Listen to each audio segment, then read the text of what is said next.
Tema homili saya sore ini tentang berjaga-jaga. Bapak, Ibu, saudara-saudari, kaum muda dan anak-anak yang dikasihi Tuhan, kata berjaga-jaga dalam Kamus Besar Bahasa Indonesia artinya tidak tidur semalam suntuk. Seperti orang yang begadang. Kalau berjaga-jaga itu dalam arti ini, siapa yang tahan? Anak-anak muda pun saya yakin tidak akan tahan. Yang setiap hari tidak tidur semalam suntuk. Dan kalau Yesus mengatakan berjaga-jagalah, apakah memang Yesus menghendaki agar kita setiap hari tidak tidur semalam suntuk setiap hari? Tentu tidak begitu maksudnya. Oleh karena itu ada pemahaman atau pengertian yang lebih dalam arti berjaga-jaga,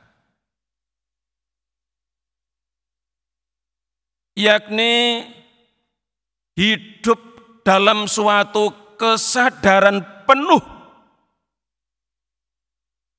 akan tugas dan tanggung jawab yang Tuhan percayakan kepada kita dan yang harus kita pertanggungjawabkan pada saat Tuhan datang di akhir zaman. Sama seperti seorang pegawai rumah tangga yang ditinggal pergi oleh tuannya untuk jangka waktu yang lama,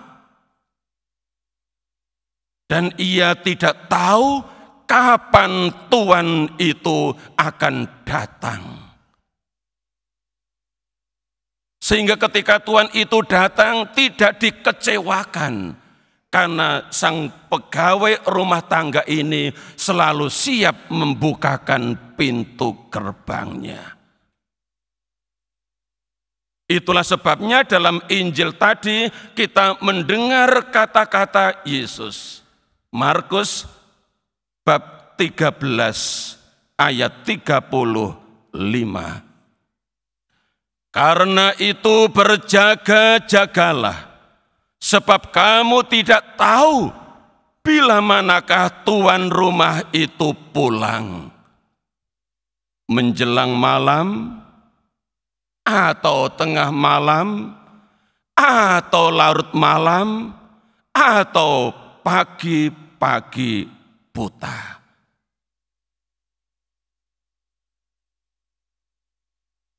Bapak, Ibu, saudara-saudari yang dikasihi Tuhan, inilah yang diminta oleh Yesus dari kita murid-muridnya, memiliki semangat berjaga-jaga, supaya ketika Dia datang, kita tidak sedang tertidur, dalam arti sedang dalam keadaan tidak siap. Maka pertanyaannya ialah bagaimana kita mesti berjaga-jaga? Bagaimana kita mesti menyongsong kedatangan Tuhan pada akhir zaman, sehingga ketika Dia datang kita tidak sedang tertidur, kita tidak sedang dalam keadaan tidak siap. Kalau Bapak Ibu, saudara-saudari mendengar doa kolekta, doa pembuka misa tadi, di kalimat pertama saya mengucapkan begini: Allah yang Maha Kuasa, anugerahilah kami umat-Mu kehendak yang kuat untuk menyongsong kedatangan Kristus dengan cara hidup yang baik. Jadi jelas inilah cara berjaga-jaga.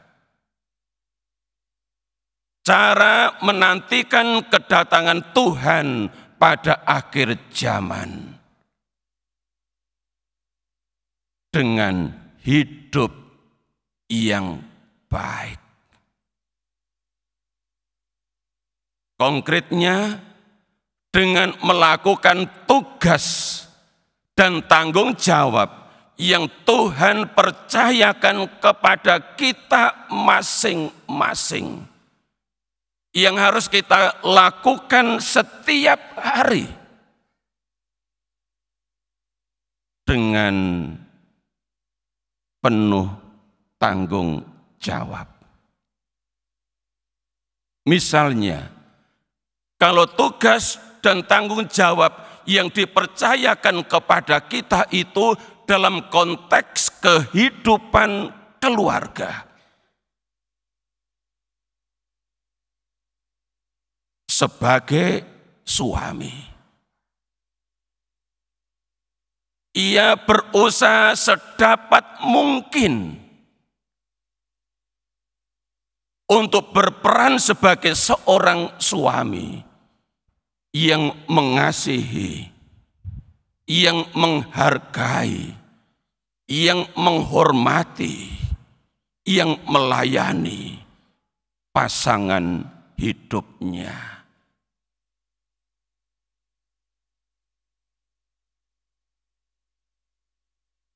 Dan melakukannya dengan cinta. Saya katakan sedapat mungkin, karena setiap orang punya kemampuan, kesanggupan yang berbeda. Ada seorang bapak yang sungguh mencintai istrinya, seperti yang diucapkan waktu janji perkawinan. Dilalah sang istri ini sakit. Entah, saya sendiri tidak tahu nama penyakit itu. Yang jelas sang istri ini karena sakit penyakitnya, makin lama makin kecil tubuhnya. Tapi sang suami dengan setia melayani, merawat istrinya dengan baik, dengan kasih, dengan penuh tanggung jawab.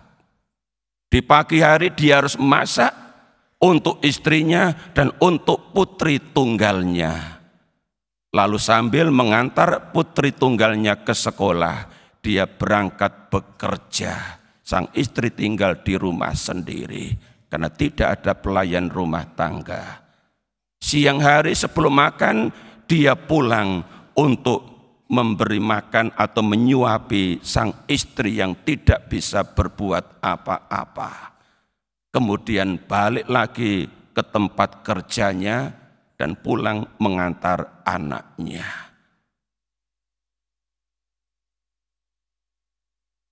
Sebagai istri, sedapat mungkin mengasihi, menghormati suami, dan memerankan diri sebagai istri, juga sebagai ibu dengan baik.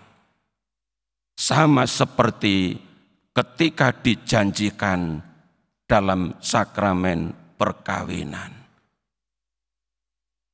Sebagai orang tua juga sedapat mungkin memerankan diri sebagai orang tua, memberikan pendampingan dan pendidikan bagi anak-anak. Bukan hanya pendidikan secara formal, akademis, tetapi juga pendidikan secara informal. Karena keluarga adalah sekolah iman. Maka orang tua tampil sebagai pendidik iman, menjadi katekis pertama dan utama dalam keluarga bagi anak-anak. Sebagai anak, berapapun usia kita, kalau kita masih punya orang tua, apalagi kalau orang tua itu sudah usia lanjut, sedapat mungkin menjadi anak yang baik dengan merawat orang tua sedapat mungkin, sebaik mungkin, dengan tulus hati. Dalam kehidupan di lingkungan atau di wilayah atau di paroki, kalau Bapak Ibu terlibat dalam berbagai bentuk pelayanan, meskipun melayani dengan melibatkan orang lain yang dalam kenyataan tidak gampang, dan karena itu tidak semua orang mau terjun dalam pelayanan karena takut konflik. Tetapi sedapat mungkin melakukan pelayanan itu dengan baik, dengan hati yang tulus. Itulah sebabnya Rasul Paulus dalam suratnya kepada jemaat di Kolose, bab 3 ayat 23 mengatakan begini, apapun juga yang kamu perbuat, perbuatlah dengan segenap hatimu, seperti untuk Tuhan dan bukan untuk manusia. Inilah cara Rasul Paulus memotivasi umat supaya tidak gampang ngelokro, supaya tidak gampang putus asa, supaya tidak gampang ngambul. Tahu ngambul ya? Jadi sebelumnya aktif, tiba-tiba tidak pernah nongol. Maksudnya semacam itu. Ya karena konflik dengan satu atau dua orang. Paulus memotivasi umat supaya lakukan dengan segenap hati, seperti untuk Tuhan dan bukan untuk manusia. Bapak Ibu, saudara-saudari, inilah beberapa contoh bagaimana kita menjadi orang yang berusaha menjadi orang yang hidup dengan baik, dengan melakukan tugas dan tanggung jawab yang dipercayakan kepada kita, dan kelak harus mempertanggungjawabkan itu kepada Tuhan di akhir zaman. Oleh karena itu, penulis surat kepada jemaat Ibrani mengingatkan kita. Ibrani bab 4 ayat 13. Dan tidak ada suatu makhluk pun yang tersembunyi di hadapannya, sebab segala sesuatu telanjang dan terbuka di depan mata Dia, yang kepadanya kita harus memberikan pertanggungjawaban. Ini peringatan dari penulis surat kepada orang Ibrani. Di hadapan Allah tidak ada yang tersembunyi, tidak ada yang tertutup, semua terbuka karena mata Allah begitu tajam dan Ia akan mengadili setiap kita, minta pertanggungjawaban atas apa yang telah Tuhan Allah percayakan kepada kita di bumi. Apakah kita lakukan dengan baik, dengan penuh tanggung jawab, entah di dalam keluarga atau di tengah-tengah umat. Rasul Paulus dalam suratnya kepada jemaat di Roma juga memberikan nasihat sekaligus peringatan bagi kita. Dalam suratnya kepada jemaat di Roma bab 14 ayat 12, Paulus katakan begini, demikianlah setiap orang di antara kita akan memberi pertanggungan jawab tentang dirinya sendiri kepada Allah. Maka Bapak Ibu, saudara-saudariku yang dikasihi Tuhan, mari kita mohon rahmat Allah. Supaya kita bisa berjaga-jaga dengan cara hidup yang baik. Dengan melakukan tugas dan tanggung jawab kita juga dengan baik. Jika demikian, hidup ini tidak menakutkan. Juga kalau kelak kita harus berhadapan dengan Allah, kita tidak takut karena kita telah berusaha sedapat mungkin untuk hidup yang baik. Mari kita rayakan masa Advent ini dengan sebaik mungkin, yang konkretnya kita berusaha untuk hidup yang baik. Selamat memulai masa Advent.